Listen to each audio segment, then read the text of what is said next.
জুলাই বিপ্লবের অন্যতম সংগ্রামী মুখ্য সাবেক অন্তর্বর্তী সরকারের উপদেষ্টা আসিফ মাহমুদ সজীব ভুঁইয়াকে নিয়ে হঠাৎ করেই সামাজিক যোগাযোগ মাধ্যমে একটি ভিডিও রীতিমতো তোলপাড় সৃষ্টি করেছে। ছড়িয়ে পড়া ওই ভিডিও ক্লিপে দেখা যাচ্ছে এক ব্যক্তি উত্তেজিত অবস্থায় আসিফ মাহমুদের বিরুদ্ধে কোটি টাকার গাড়ি, চাঁদাবাজির মতো গুরুতর সব অভিযোগ তুলেছে।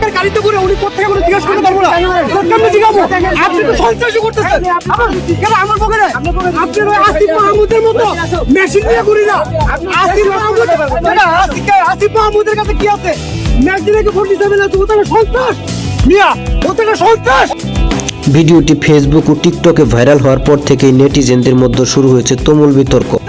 তবে গভীরভাবে লক্ষ্য করলে দেখা যায় ওই অভিযোগগুলোর সপক্ষে এখন পর্যন্ত কোনো দালিলিক প্রমাণ বা নির্ভরযোগ্য কোনো তথ্য পাওয়া যায়নি।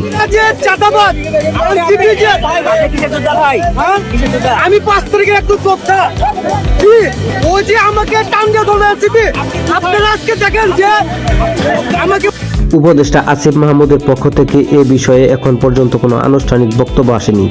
তাই কোনো শক্ত প্রমাণ ছাড়া ও এ ধরনের সংবেদনশীল তথ্য যাচাই না করে বিশ্বাস না করা এবং গুজবে কান না দেওয়ার আহ্বান